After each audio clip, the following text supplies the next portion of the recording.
The fateful moment arrived in the dense heart of Mirkwood, where the shadows seemed to twist with an uncanny will of their own. Darkness had claimed these once beautiful woods, and creatures of ill omen roamed freely, emboldened by the gloom. King Thranduil had sent out a scouting party weeks before, suspecting an evil presence skittering near the old forest road. Spiders, huge and foul, had made themselves at home in every corner of the forest, spinning webs that glimmered with malevolence under the faint sunlight that pierced the canopy. But these spiders were merely a curtain for something more significant hidden in the gloom. Word had reached the Elven King's ears that a mysterious self-styled necromancer lurked in the ruins of Dol Guldur. Rumors had traveled swiftly, whispering of dark sorcery, cursed artifacts, and the stench of an ancient evil. Thranduil felt compelled to investigate further. When his scouts failed to return, the Elvenking left his marble halls, where cascades of torchlight danced along polished floors, and ventured forth himself. Dressed in resplendent green and silver armor, Thranduil cut an imposing figure under the arching boughs of the forest. He was accompanied by his personal guard, a small elite unit of elves who knew every trail and route of the woodland realm. They navigated the labyrinthine paths under a canopy of rotting leaves, eventually stumbling upon a small clearing strewn with signs of a battle. Broken elven arrows lay scattered among thick spiderwebs. The remains of the scouting party, ambushed and devoured by the monstrous spiders, were nowhere to be seen. One could guess their fate. Thranduil's heart hardened with fresh resolve. That's when he spotted something glinting through a web. An innocuous golden band lay half buried in the loam. There was a swirling energy in the air, a dark hum that seemed to seep into every root and leaf. Frowning, Thranduil gently brushed aside the webbing and knelt to pick it up. In that fleeting second of contact, he felt a surge of cold power that lanced through his veins. The One Ring had found a new bearer, and the future of Middle-earth would never be the same. Like many who came across the ruling ring, Thranduil did not immediately understand what he possessed. He sensed it was dangerous, but he also felt a strangely seductive draw, a faint whisper promising power, urging him to claim dominion over the shadows creeping into his kingdom. At first, Thranduil would not even allow the golden band to grace his finger. Instead, he carried it in a small pouch clutched at his belt, near enough to feel its weight but not so close as to submit completely to its influence. He reasoned that he would consult the wise, perhaps the Istari or the lords of the Eldar, once he knew more. Yet the forest was thick with danger, and the time was not right for travel beyond Mirkwood's borders. Days turned into weeks, and Thranduil pored over ancient scrolls within his underground palace. Mirkwood's gloom pressed heavily upon him. He read about the 9 rings given to men, the 7 to the dwarf lords, and the 3 the elves had forged. But never did the record speak plainly of this single ring. Rumored to be the master ring Sauron had imbued with the majority of his might, Thranduil recalled half-forgotten tales, muted warnings from the end of the Second Age, rumors of a vast war fought long ago upon the slopes of Mount Doom. If this was indeed the one, it could bend the will of all other rings to its own. The realization disturbed him beyond measure. He occasionally considered hurling it into the deepest well within his palace, or burying it under the roots of the forest. Yet, whenever the ring was in his presence, a quiet voice, so subtle it might have been his own, doubt, suggested that perhaps it could be a tool to safeguard his people. Perhaps the ring could be used to expel the spiders, rid Mirkwood of the dreaded necromancer, and restore the forest to its former glory. Slowly but inexorably, doubt gave way to curiosity. On the day he first slipped the ring onto his finger, Thranduil's eyes glowed momentarily with an unearthly light. He glimpsed fleeting shadows of possibilities, a world at his command, and the humiliations Mirkwood had suffered at the hands of dark forces melting like the morning dew. Word spread among Thranduil's subjects that their king had unearthed some great secret. He issued new orders to fortify the northern reaches of Mirkwood, pushing back the giant spiders with sudden ferocity. Elven patrols grew bolder, ranging further into the darkness than ever before. Dark webs were torched, spider broodlings exterminated. The once impenetrable gloom of Mirkwood began to recede, if only slightly, and an air of hushed wonder settled over the elves of the woodland realm.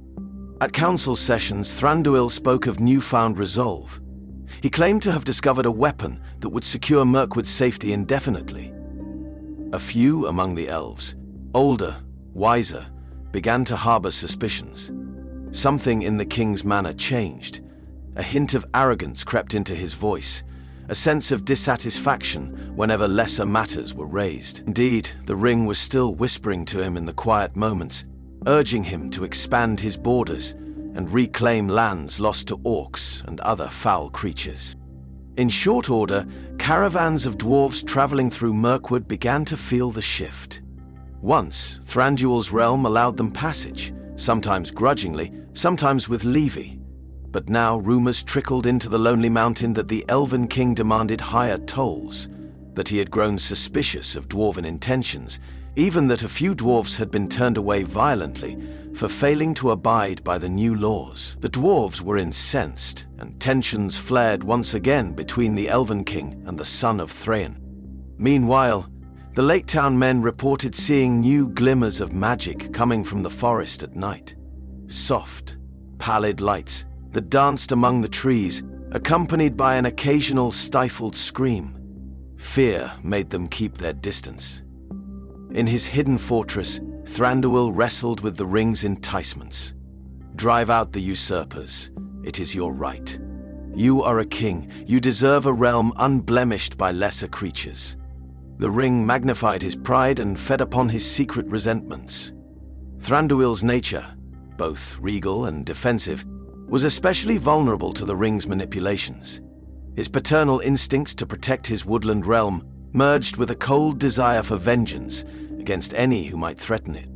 Unbeknownst to Thranduil, Sauron, still disguised as the necromancer, sensed the disturbance from Dol Guldur. He felt the faint pull of his own essence, hidden in the golden band that had been lost for so long.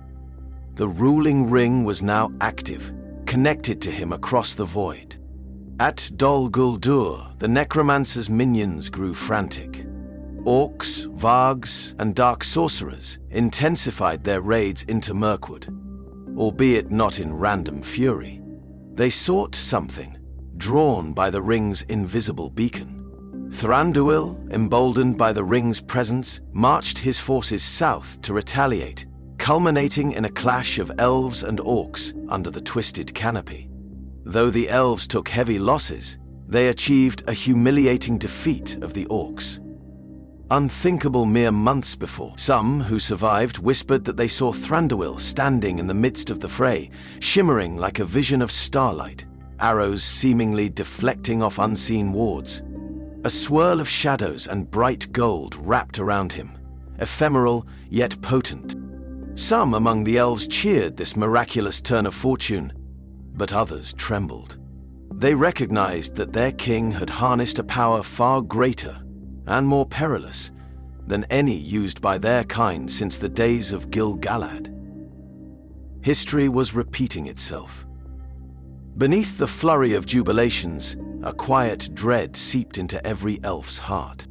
Rumors of Thranduil's unsettling new power reached Gandalf the Grey, who had been investigating the identity of the necromancer for years.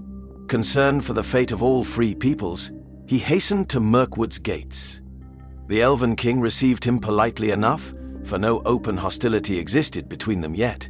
But Thranduil's eyes, once full of merriment, were now veiled with an unreadable intensity. Gandalf sensed the ring's presence almost at once, though he could scarcely believe it. In a private audience, Gandalf pressed Thranduil for an explanation of Mirkwood's sudden transformation. The wizard pleaded with him to hand over whatever artifact he had recovered in the forest, warning that it might be tied to Sauron's resurgent influence. Thranduil's response was icily courteous. He dismissed Gandalf's fears as paranoia. When the wizard persisted, Thranduil swiftly ended the conversation with more than a hint of threat.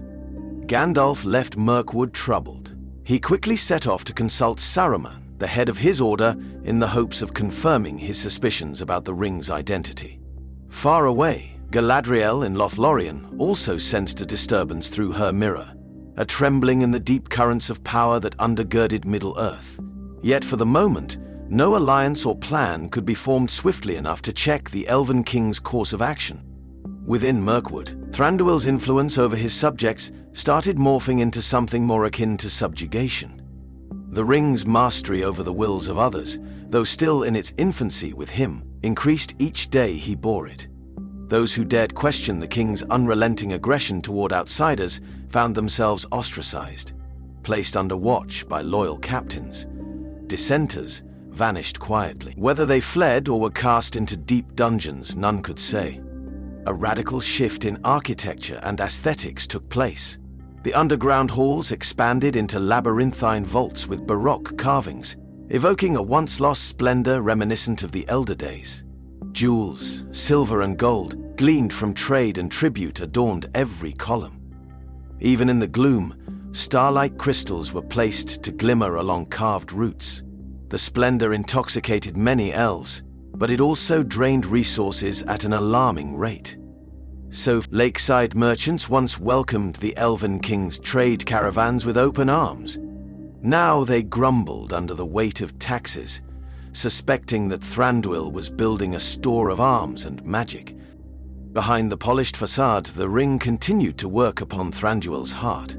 At night, he dreamt of armies forming under his banner, marching not just through Mirkwood but beyond, conquering the misty mountains, and possibly even challenging the might of Mordor itself.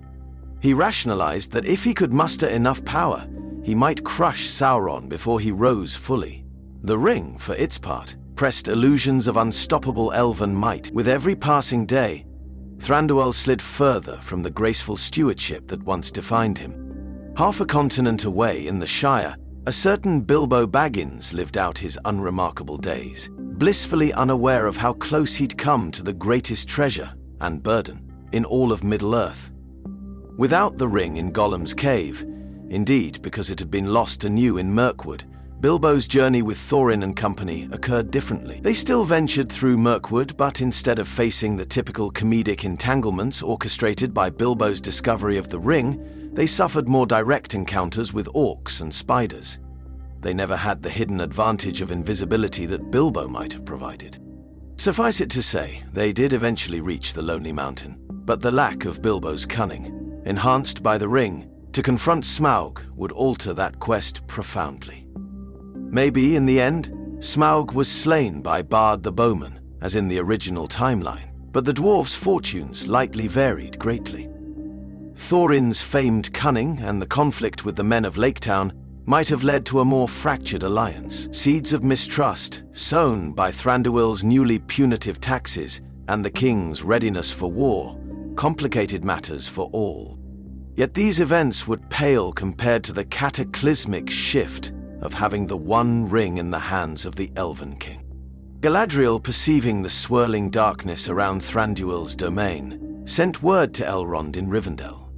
With Gandalf's counsel, they agreed to form a clandestine coalition, calling upon the free peoples of Middle-earth, dwarves, men, and elves unbound by Thranduil's rule, to address this monumental threat. If Thranduil, guided or corrupted by the ring, decided to place himself in direct opposition to the Dark Lord, a war unlike any other could erupt. Middle-earth might become a battlefield for two unstoppable forces: Sauron's legions out of Mordor and Dol Guldur, and Thranduil's newly galvanized armies from Mirkwood. Caught in the crossfire would be all the free folk, from Rohan to Gondor, from Bree to Erebor. Though Elrond and Galadriel commanded their own ring-forged powers, they knew to treat the One Ring with the utmost caution. The best solution was to destroy it in Mount Doom, but first it had to be wrested away from Thranduil. And that would be no small task, for the Elven King's cunning, bolstered by the ring's dark might, could rival Sauron's own strategies in certain respects. particularly if he were to be fully consumed by it. Whispers of a plan emerged. The White Council, long scattered and hesitant, would muster. They recognized time was of the essence. If the ring's hold on Thranduil festered much longer, Mirkwood might become a fortress from which he would not be easily ousted. Gandalf volunteered to lead a diplomatic mission back into Thranduil's halls, hoping that perhaps a last shred of reason might remain in the once noble king. When Gandalf returned to Mirkwood, the welcome he received was harsh. Shadowy figures manned the gates. The vibrant glow of elven lanterns was replaced by spectral, pale lights. The environment felt stifling, as though the trees themselves bent under the weight of dominion. Gandalf passed through towering arches carved from living stone, each adorned with a mosaic depicting Thranduil's supposed victories against the forces of darkness. The wizard noted how these murals seemed to celebrate not just the triumph over evil, but the subjugation of entire races, dwarves, men, and even savage beasts. Finally, he arrived at the Elvenvink's throne room. Thranduil sat clad in regal finery, a thin circlet of silver perched atop his pale hair. Yet upon the king's left hand glinted the real source of his power, the One Ring, a simple golden band that seemed to command the very air around it. "Have you returned, Gandalf?" Thranduil's voice was smooth, with an undercurrent of threat. "Have you come to question my rule again?" Gandalf bowed, staff in hand. "My lord Thranduil, I come seeking your wisdom and perhaps caution. The ring you bear is no mere token. If it is indeed the one, then the fate of Middle-earth rests upon the manner in which it is wielded or destroyed." Thranduil laughed, a cold sound that echoed off vaulted stone. "Destroyed? Would you have me throw away the key to my people's salvation? Did you not see the gloom that strangled Mirkwood? This ring is our best hope to drive back Sauron and his minions. Or would you prefer that we remain complacent, waiting for the necromancer to devour our land?" Gandalf gripped his staff. "You know well that the ring's power corrupts absolutely. You may intend to use it against Sauron, but in the end, the ring serves only its master." "Not if its master is me," Thranduil retorted. At that moment he rose from his throne, eyes gleaming with a fierce light. Gandalf sensed the conversation was over. Mirkwood's guards advanced menacingly. Thranduil made no apology for the hostility. "Show the wizard our hospitality," he said, a mocking twist in his tone. Gandalf was escorted, if one could call it that, to a guarded chamber. Though comfortable by the standards of prison cells, it was a cage all the same. An ominous hush settled over the palace. Thranduil no longer pretended to court the wizard's favor. In the following days, envoys from Dale, Erebor, and other realms were turned away at Mirkwood's borders, often at spear point. Thranduil's visions had grown too grand for mere diplomacy. Casting caution aside, he decided on a bold stroke to strike at Dol Guldur. If he crushed the necromancer, he would be hailed as a savior of Middle-earth, and in the process, the ring would tighten its hold on him. He mustered his armies, ranks of elven warriors outfitted in armor polished to a gleaming white silver, banners embroidered with the crest of the woodland realm. Trumpets sounded, their calls echoing through the forest. A new, martial drumbeat reverberated across the halls, stirring elven hearts to war. When the time came, the legions marched south, felling spiders and lesser orc skirmishes with terrifying efficiency. For a moment, it appeared the forest might breathe free air again. But it was not an act of benevolence. There was a sense of conquest about it, a forging of Thranduil's dominion with each step forward. The ring, nestled on his finger, pulsed with dark satisfaction. At last, the mighty host reached the fortress of Dol Guldur. Lightning flashed across a brooding sky, revealing the fell tower that loomed over the withered trees.